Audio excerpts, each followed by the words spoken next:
when you confess, quand vous confessez, you confess your healing. tu confesses.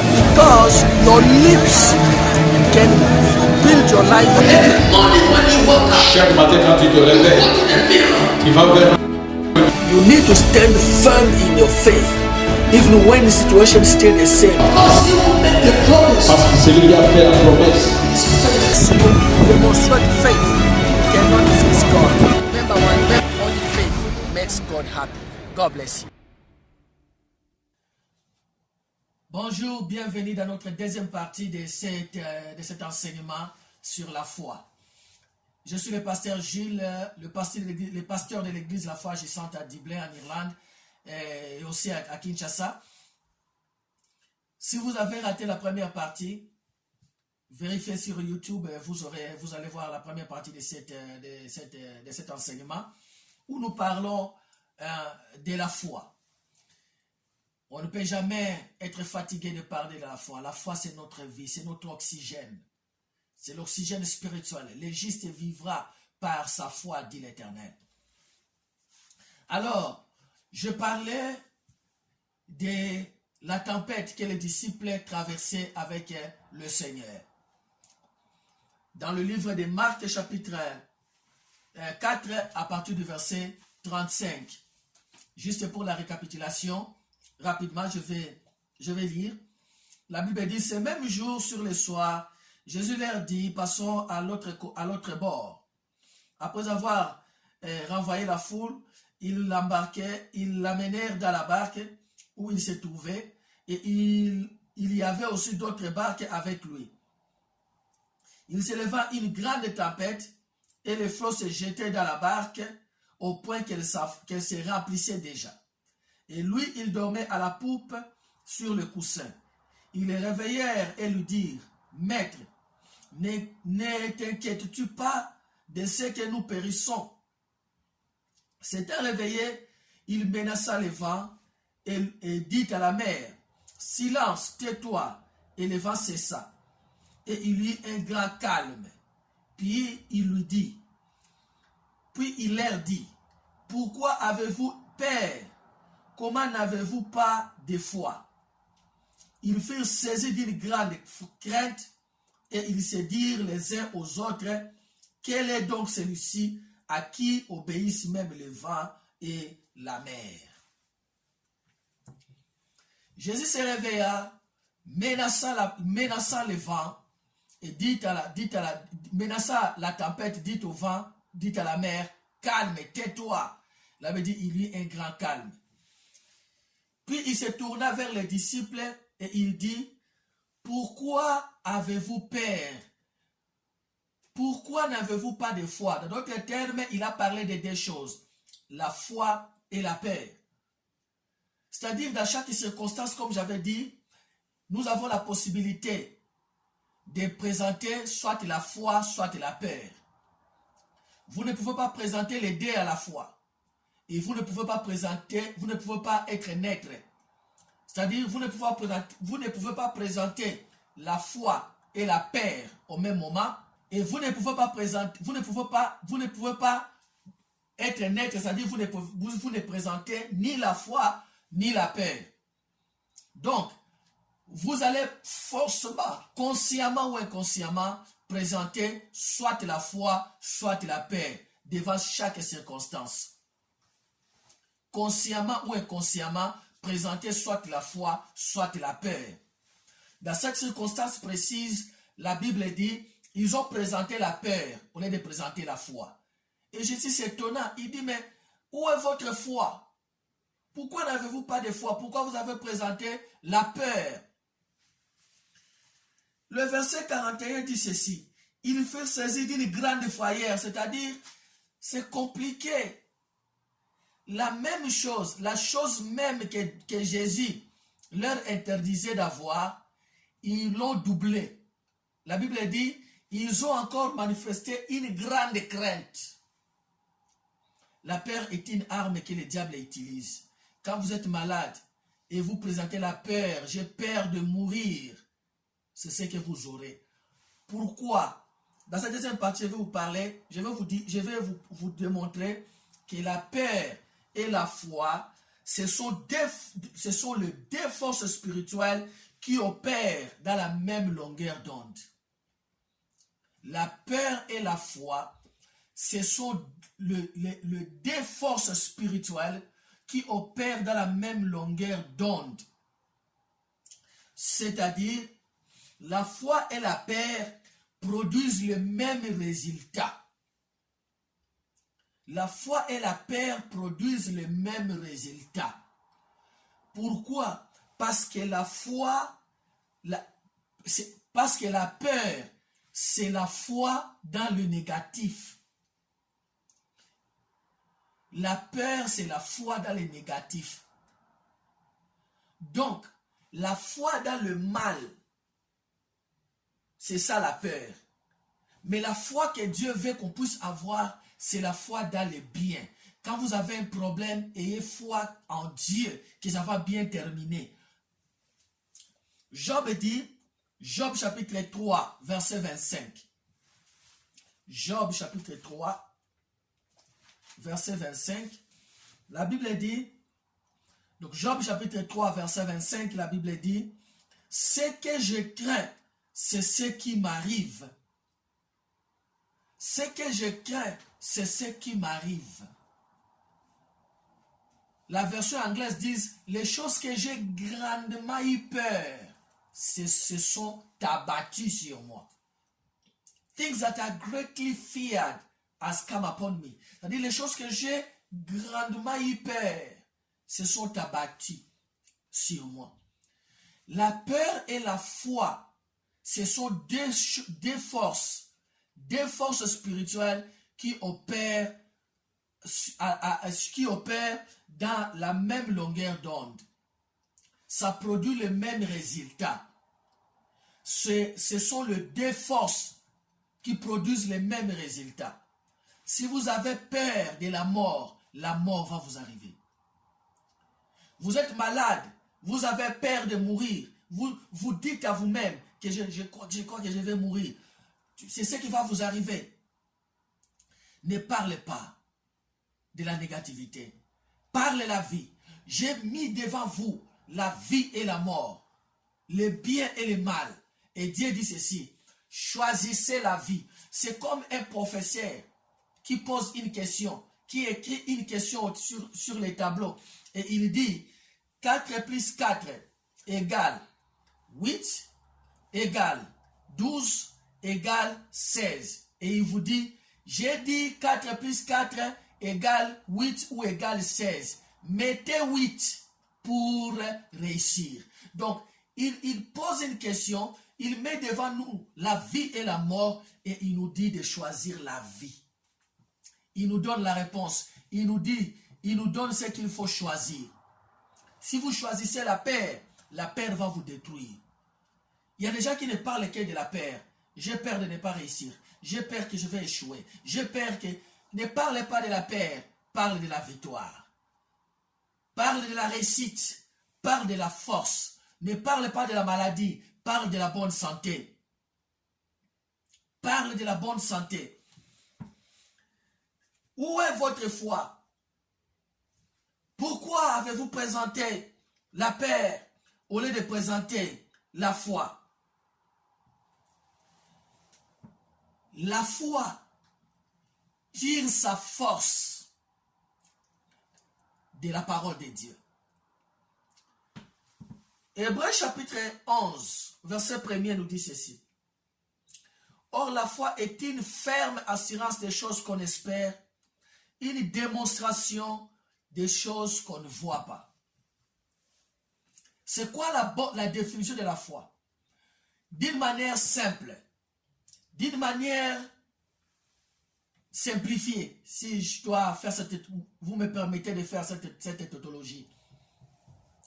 La foi, c'est faire confiance à ce que Dieu a dit. C'est ça la simple définition de la foi. La foi, c'est faire confiance à ce que Dieu a dit. Dans notre contexte de Marc chapitre 4, je vais rentrer là-bas. Marc chapitre 4, le verset 35. La Bible dit, ces mêmes jours, sur le soir, Jésus leur dit, passons à l'autre côté ou à l'autre bord. Jésus est Dieu et il a dit, passez à l'autre bord. Quand il a dit cela, il n'y avait aucune tempête si forte, aucune tempête si imposante ne pouvait détruire ce que Jésus a dit. Le problème, c'est que les disciples n'avaient pas confiance à ce que Dieu a dit. La foi, c'est avoir confiance à ce que Dieu a dit. La foi tire sa racine de la parole de Dieu, de la révélation, la vraie, que vous avez reçue de Dieu. C'est là que vient la foi. La foi, c'est faire confiance à ce que Dieu dit. Dans Romains 10, 17, la Bible dit, la foi vient de ce qu'on attend. Romains chapitre 10, verset 17. Romains chapitre 10, verset 17. Ainsi la foi vient de ce qu'on attend, et ce qu'on attend vient de la parole de Dieu. La foi vient de ce qu'on attend. C'est pourquoi Jésus dit, faites attention de la manière dont vous écoutez. Parce que si vous écoutez, tout ce que vous écoutez a la capacité de produire soit la foi, soit la peur. C'est pourquoi ayez un bon sens de t'éloigner des paroles ou des discours qui amplifient la foi dans votre esprit. Éloigne, retirez-vous. N'ayez pas peur de dire non, non, non, je ne vais pas écouter ce genre de choses. Parce que ce que vous écoutez, les oreilles font partie des portes d'entrée, des portes qui introduisent les choses dans notre esprit.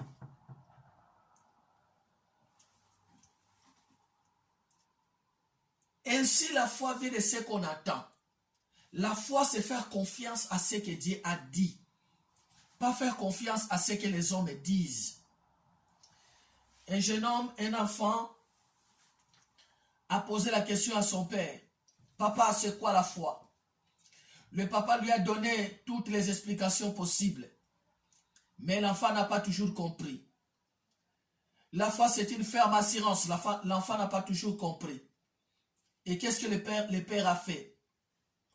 Il a mené l'enfant dans la cave. Leur maison avait une cave et une entrée où il fallait ouvrir et faire descendre l'escalier.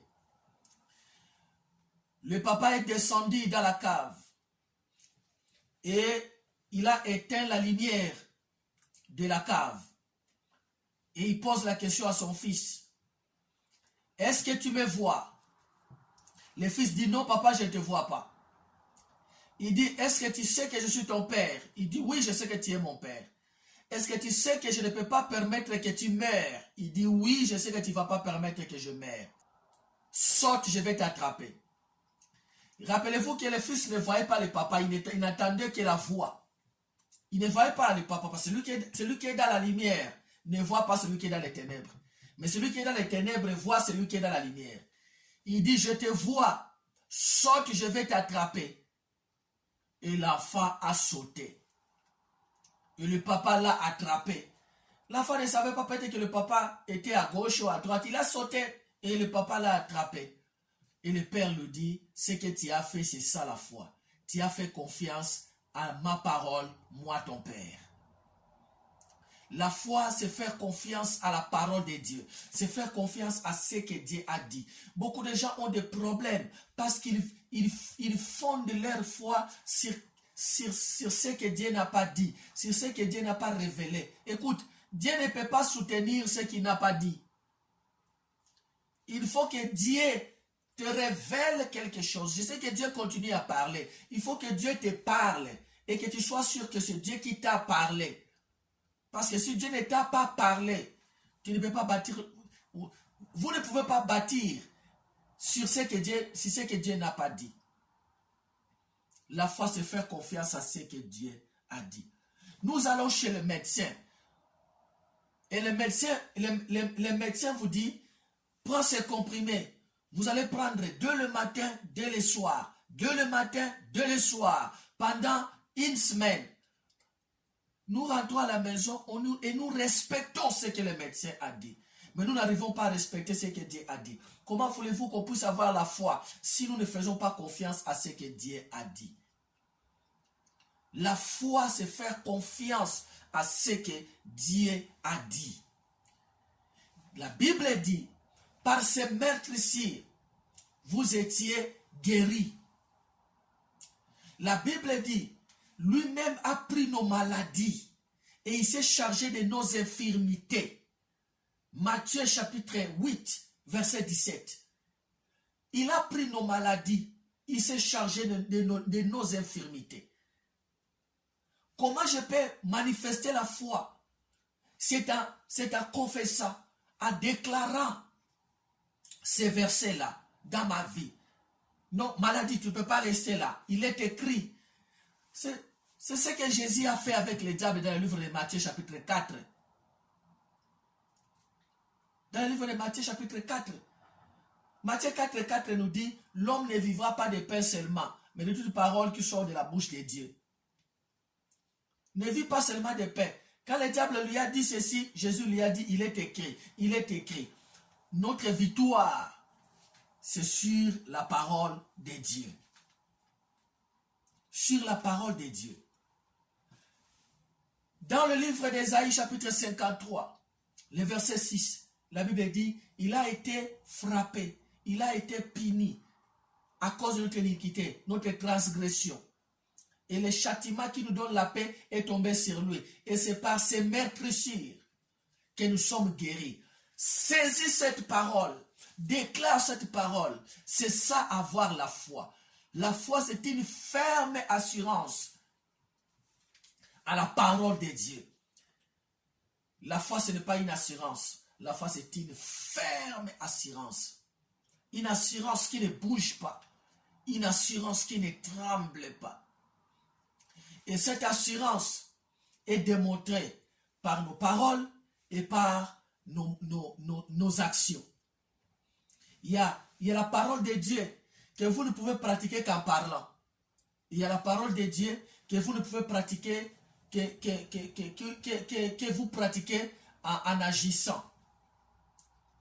Ça dépend de votre situation, ça dépend de votre condition, ça dépend de ce qui se passe dans votre vie et ça dépend de quelles paroles que vous utilisez.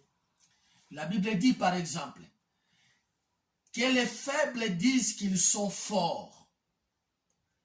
Vous êtes malade, commencez à dire que je suis guéri. C'est ça faire confiance à la parole de Dieu, c'est ça pratiquer cette parole-là. Commencez à dire je suis guéri, je suis guéri, je suis guéri, je suis guéri, sans tenir compte de la circonstance. La Bible dit car celui qui a fait la promesse est fidèle. Sans tenir compte de la circonstance.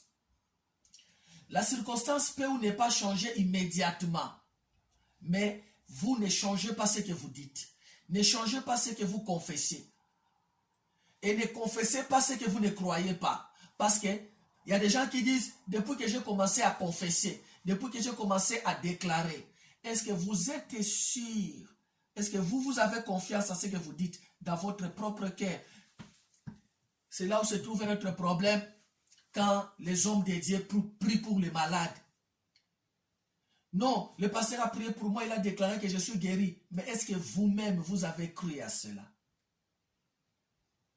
La foi, c'est une ferme assurance des choses qu'on espère. Une démonstration des choses qu'on ne voit pas. Donc vous devez avoir cette espérance d'abord en vous. Maintenant, bien que la foi est une ferme assurance, la foi, ce n'est pas une... La foi est l'assurance. La foi est l'espoir. C'est deux choses différentes. Vous devez avoir l'espoir. L'espoir, c'est comme un aéroport ou une piste où la foi va venir atterrir. Mais vous ne devez pas vous limiter à l'espoir. Parce qu'il y a des gens qui ont l'espoir et qui pensent qu'ils ont la foi, mais ce qu'ils ont, c'est l'espoir. Il y a les gens qui ont l'espoir, qui disent toujours, je sais que Dieu me guérira. Ça, c'est l'espoir. La foi, bien aimée, ce n'est pas dans le futur. La foi, c'est dans le présent. Je sais que Dieu m'a guéri. Oui, Dieu m'a guéri. Oui, Dieu m'a guéri. Oui, Dieu m'a guéri. C'est ça la foi. L'espoir, c'est Dieu me guérira. Dieu me guérira. Et Dieu n'opère pas dans l'espoir. Dieu opère dans la foi. La Bible n'a pas dit sans l'espoir, il est impossible de lui plaire. Hébreux 11, 6. La Bible n'a pas dit sans l'espoir, il est impossible de lui plaire. Mais la Bible dit sans la foi. Sans la foi. Écoute, nous avons la crainte de Dieu, la vie de prière. Nous avons la sémence donnée à Dieu.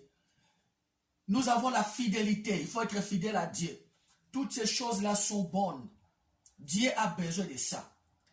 Mais ce n'est pas égal à la foi. Ce n'est pas égal à la foi. La Bible n'a pas dit sans s'aimer, il est impossible de plaire à Dieu. Je ne dis pas qu'il faut s'aimer. Je ne dis pas qu'il faut arrêter de s'aimer. Il faut s'aimer, il faut donner à Dieu. Mais la Bible ne dit pas sans donner à Dieu, il est impossible de lui plaire. La Bible ne dit même pas sans la sainteté, il est impossible de lui plaire. Nous devons avoir la sainteté. Très important. Mais la Bible dit sans la foi, il est impossible. Ce n'est pas il est difficile, mais impossible. Il est impossible de plaire à Dieu sans la foi. Donc vous devez avoir la foi pour plaire à Dieu. La foi et l'espérance, c'est deux choses différentes. Les gens opèrent dans le domaine de l'espérance, croyant qu'ils opèrent dans le domaine de la foi. L'espérance, c'est le futur. La foi, c'est le présent. Quel que soit comment vous vous sentez. J'ai des maux de tête.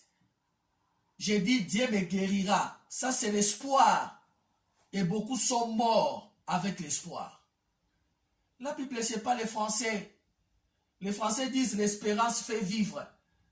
Mais si vous continuez à exhiber l'espérance au lieu d'exhiber la foi, vous allez mourir en espérant. Donc, ayez la foi. La foi, c'est dans le présent. Sans tenir compte de comment vous vous sentez. Sans tenir compte des circonstances, sans tenir compte de ce qui se passe autour de vous. Dieu m'a béni, même si les poches sont vides. Dieu m'a béni. Oh, je demandais à Dieu de me bénir. Il m'a béni. Il n'y a qu'une seule chose qui a fait qu'Abraham devienne ami de Dieu. Il croyait en Dieu et il est devenu le père de la foi. Une forte foi donne gloire à Dieu. Que tout s'affaiblisse dans votre vie ne permet pas que la foi s'affaiblisse. Romains chapitre 4. Romains chapitre 4. Et je vais lire à partir du verset 17. Romains chapitre 4, à partir du verset 17. La Bible dit, j'étais établi père d'un grand nombre de nations. Il est notre Père devant celui auquel il a cru, Dieu qui donne la vie aux morts et qui appelle les choses à l'existence, qui appelle à l'existence les choses qui n'existent pas. La version anglaise dit ceci ici, elle dit, Dieu qui donne la vie aux morts et qui appelle les choses qui n'existent pas comme si elles existaient. Donc, même Dieu lui-même était Dieu de la foi. Il opère par la foi. Il a confiance à ce qu'il dit. Et la Bible dit, il a cru devant le Dieu qui donne la vie aux morts et qui appelle les choses qui n'existent pas comme si ces choses existaient. Bien-aimé, appelle la bonne santé. Dis, je suis en bonne santé. Même si les corps vous dérangent. Dites, je suis en bonne santé. Appelle les choses qui n'existent pas. Appelle ça à l'existence. Donc, parle de ces choses. Donc, parle de ces choses comme si ces choses existaient déjà. C'est comme si ces choses sont là. La Bible dit, espérant contre toute espérance. Oh, il a espéré contre toute espérance. C'est-à-dire, il a espéré contre espérance. Je ne sais pas comment expliquer ça. L'espérance est venue. Et l'espérance a dit à Abraham, Abraham, tu ne peux pas m'avoir, moi, espérance, parce que ce que vous faites là, ça ne peut pas se faire. Et Abraham a espéré, même si l'espérance était contre qu'on espère. Voilà un peu l'explication. Parce que la Bible dit, espéra contre toute espérance. C'est-à-dire, même l'espérance elle-même était contre Abraham, mais Abraham a contredit l'espérance. Il a dit, espérance, tu as dit que ce n'est pas ton domaine, moi je dis, je vais espérer, même si l'espérance, tu veux me rejeter. Espéra contre toute espérance. Il crie en sorte qu'il devint père d'un grand nombre de nations, selon ce qui lui avait été dit, telle sera ta postérité. Et sans faiblir dans la foi. Sans faiblir dans la foi. Il refusa de faiblir dans la foi. C'est une question de décision. Je refuse de faiblir dans la foi. Je refuse de ne pas croire. C'est une décision. Parce que le diable sent la foi. Le diable peut sentir la foi. Quand vous commencez à démontrer la foi, le diable va venir pour multiplier la peine, multiplier la douleur, essayer de combattre pour retirer la foi, pour que la foi s'affaiblisse dans votre vie. Mais ayez la bonne décision de ne pas faiblir. La Bible dit, sans faiblir dans la foi. Il refusa de faiblir dans la foi. Et quelle était sa clé? Quel était son secret? La Bible dit, et sans faiblir dans la foi, il ne considéra point son corps et qui était déjà usé puisqu'il avait près de 100 ans. Quel était son secret? Quelle était la clé? Si vous voulez ne pas faiblir dans la foi, arrêtez de considérer les circonstances. Arrêtez de considérer les circonstances. Les circonstances peuvent rester le même, mais que votre foi ne faiblisse pas. Son secret est qu'il a refusé de considérer son corps. C'est son propre corps. Partout où il allait avec son corps. Ce n'est pas quelque chose qu'il laissait. Il avait son corps. Partout où il allait. Mais il refusa de considérer son corps. La Bible dit, ni même, il refusa de considérer son corps puisqu'il avait près de 100 ans, et que Sarah n'était plus en état d'avoir des enfants. Il refusa même de considérer l'état de sa femme. Il ferma ses yeux contre les circonstances. Ferme les yeux contre les circonstances. Si vous considérez les circonstances, la foi va faiblir. Si vous considérez les circonstances, la foi va faiblir. Refuse de considérer les circonstances.